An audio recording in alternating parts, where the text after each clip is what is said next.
Hello friends, Bengali food hub চ্যানেলে আপনাদের সকলকে স্বাগত জানাই। আজকে আমি আপনাদের সাথে শীতকালের অতি জনপ্রিয় একটি রেসিপি বাঁধাকপির পকোড়ার রেসিপি শেয়ার করছি। এইভাবে বাঁধাকপির পকোড়া একবার হলেও বানিয়ে দেখতে পারেন। এইভাবে বানালে পকোড়ার স্বাদ কিন্তু অসাধারণ হয়, একটা খেলে মনে হয় আরও একটা খায়। চলুন তাহলে শুরু করি আজকের রেসিপি। বাঁধাকপির পকোড়া বানানোর জন্য বাঁধাকপি কুচো করে কেটে নিয়েছি। তার মধ্যে পরিমাণ মতো লবণ দিলাম, হাফ চামচ মতো দিয়েছি। এবার 2 চামচ বেসন দিচ্ছি।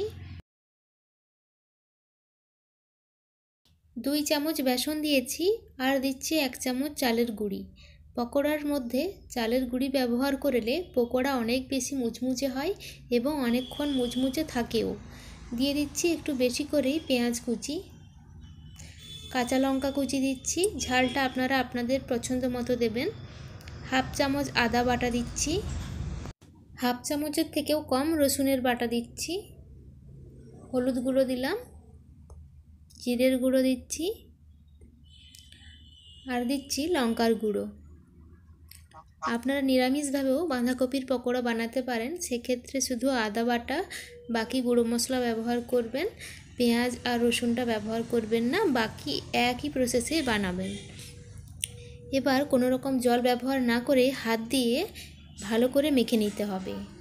হাত দিয়ে মাখতে মাখতে বাঁধাকপি থেকে প্রচুর জল বের হয়, তো ব্যাটারটা আমার নরম হয়ে গেছে, সেই কারণেই 1 চামচ বেসন ও 1 চামচ চালের গুঁড়ি ব্যবহার করে আরও একবার মেখে নিতে হবে। অল্প একটু লবণও দিয়েছিলাম। এবার বুঝতেই পারছেন ব্যাটারটা পকোড়া তৈরি করার মতো হয়ে গেছে। খুব বেশি নরম হয়ে গেলে সেক্ষেত্রে প্রচুর তেল টেনে নেয়, সেই কারণে প্রথমে আন্দাজ করা না গেলে পরে কিন্তু বেসন বা চালের গুঁড়ি মেশাতে পারেন। এবার কড়াইতে তেল গরম করে নিয়ে পকোড়াগুলো ভেজে নিতে হবে। হাত দিয়ে আমি অল্প একটু পরিমাণ নিয়ে পকোড়ার মতো দিয়ে দিচ্ছি।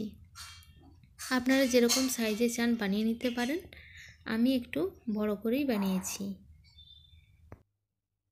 এবার এক পিঠ হয়ে গেলে অপর পিঠ উল্টে বেশ ভালো করে ভেজে নিতে হবে। ভাজার সময় আঁচটা মিডিয়াম আঁচে রাখবেন, খুব বেশি কম আঁচে ভাজলে অনেক বেশি তেল টেনে নিতে পারে, তাই মিডিয়াম আঁচে ভেজে নেওয়াই ভালো। বাঁধাকপির এই পকোড়াটি আপনারা দুপুরে ভাতের সাথে খাওয়ার জন্য বানাতে পারেন বা বিকেলে স্ন্যাক্সের জন্য কিন্তু বানিয়ে নিতে পারেন। আজকের এই রেসিপিটি আপনাদের কেমন লাগলো অবশ্যই জানাবেন এবং বাড়িতে অবশ্যই একবার ট্রাই করে জানাবেন কেমন হয়েছিল।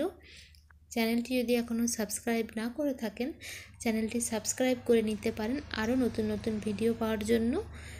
ভিডিওটি দেখার জন্য সকলকে ধন্যবাদ।